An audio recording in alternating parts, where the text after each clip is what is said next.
Hi guys, hello from Paris. So, season 4 of Emily in Paris is out and I just watched the first part. And as an immigrant in Paris for over 5 years, I have an unpopular opinion to share. At least it is not popular among the French. Actually, the Emily series is pretty close to real life of a foreigner in Paris. And despite numerous clichés and exaggerations, there is a number of things that Emily got just perfectly right about France. And the things that I will share with you today are not that obvious. Are you curious?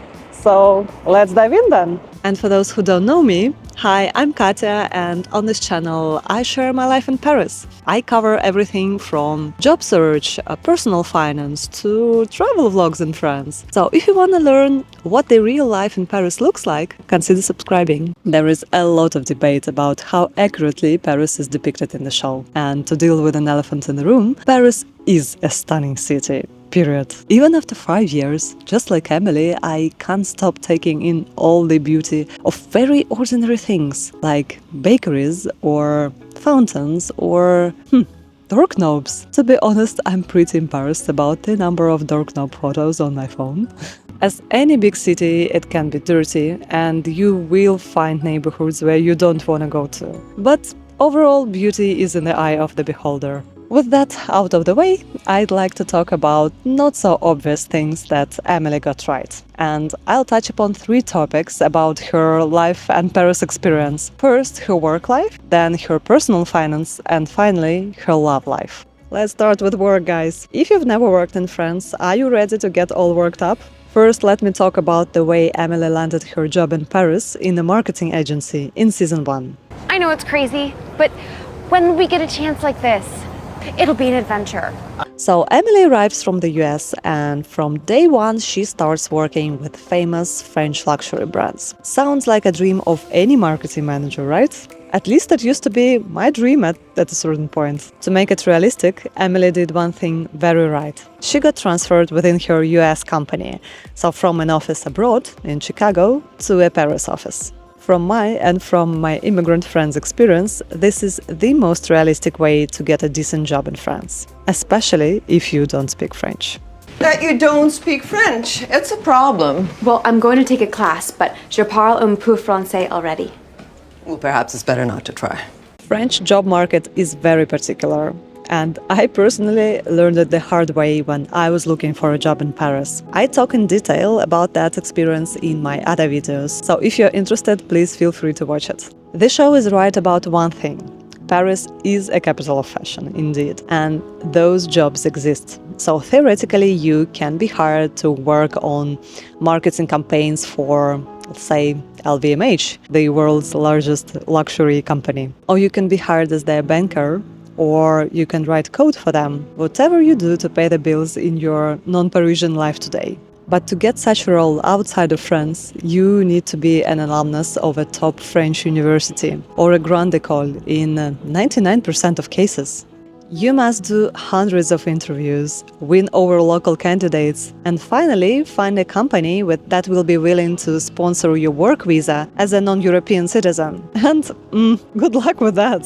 Last but not least, you need to secure a contract. And did I forget to mention that fluent French goes without saying in this industry? Yes, it does. First, let me apologize for speaking English. I did Rosetta Stone on the plane, but it hasn't kicked in yet. No, Patricia doesn't speak English. So Emily did a very smart move, and in general, if one day you want to work outside your country, the easiest and the most straightforward way to land a job is to get transferred from your home country within one company. But what was shown incorrectly or with too much of exaggeration was the working environment. Emily's job in the French marketing firm seems to be very laid back and casual, with a lot of socializing, coffee breaks, and so on. So basically it seems that she's not working, but she's going to all these events and chatting with people. But in reality, this can be very different. For example, my boss is French and he eats his lunch just under 5 minutes. So the entire team had to learn one additional skill: to chew very fast. And yeah, overall, the truth is that working culture in France is way more serious than it was depicted in the show. So, talking about Emily's work life in general, I just can't ignore one specific situation. In season 3, Emily loses her job and becomes unemployed. You might remember that. You're fired.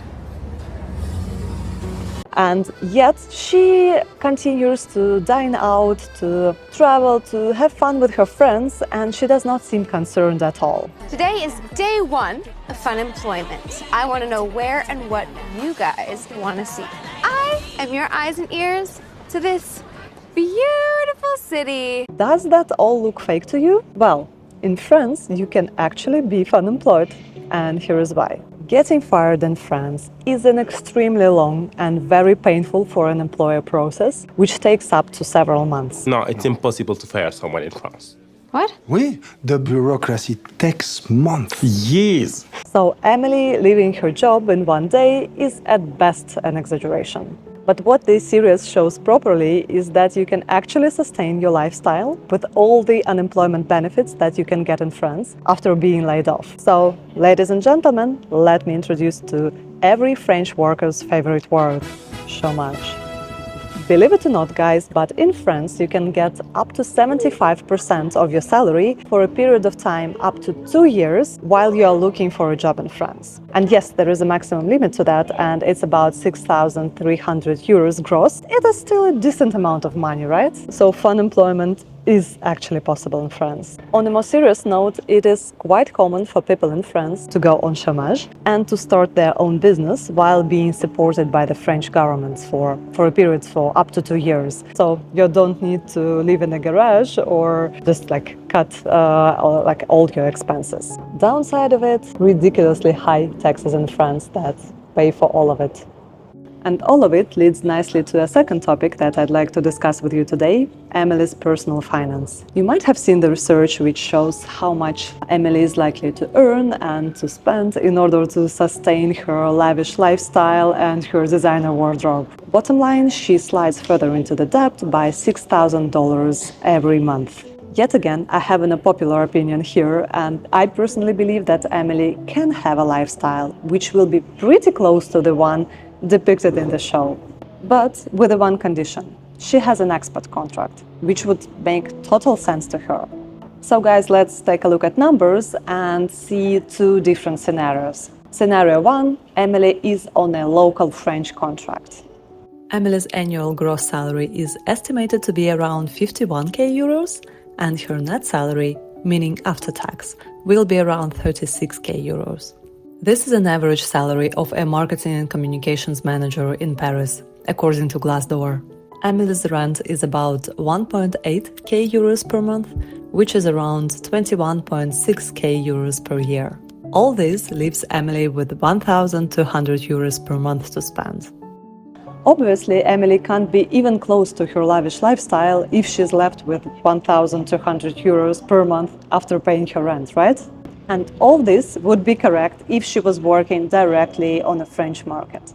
But she's an expat in Paris, meaning that most of her expenses must be covered by her company, including rent, and her actual salary must be way higher. So let's take a look on the second scenario. Emily is in Paris on an expat contract. If we assume that Emily has kept her Chicago salary of 102k euros, again, all numbers according to Glassdoor, her net salary will be around 50k euros. She's on an expat contract, so her rent is covered by her employer. This leaves Emily with 4,150 euros to spend per month. Well, this is obviously much better, right? With this money available for her each month, she can dine out, take taxes, pay for her overpriced coffees, and just have fun in general in Paris. That would be enough. And maybe even buy a couple of designer clothes. In the series, Emily's annual budget for her clothes, for her wardrobe, is estimated to be around 70,000 euros. This she obviously can't afford, even being on an expat contract. But let's not forget, Emily is an influencer, right? No more posting. No, no, no, no, no! So, two options. She can either earn extra money on top of her marketing salary and buy some of these clothes, or these clothes can be gifted by brands. There could be some brand deals, activations, all around that. Well, actually, her influencer life is not that much covered in the series, but if she has a decent following, that could be possible. But all of it was not my point. My point is that you actually can live a very nice lifestyle in Paris, maybe with less designer clothes, but who the fuck cares, right? I mean, I think it's not the clothes which provoke so much emotions when we watch the series, but the overall lifestyle that she has, the beauty of the city, the events that she attends, dining out. She has a very fulfilling life, right? And it's possible in Paris. So in order to get there, you can either get transferred within one company and get an expat contract, or you can look directly for a job in Paris, as I did at some point. If you're interested how I landed a six-figure job in Paris with no French or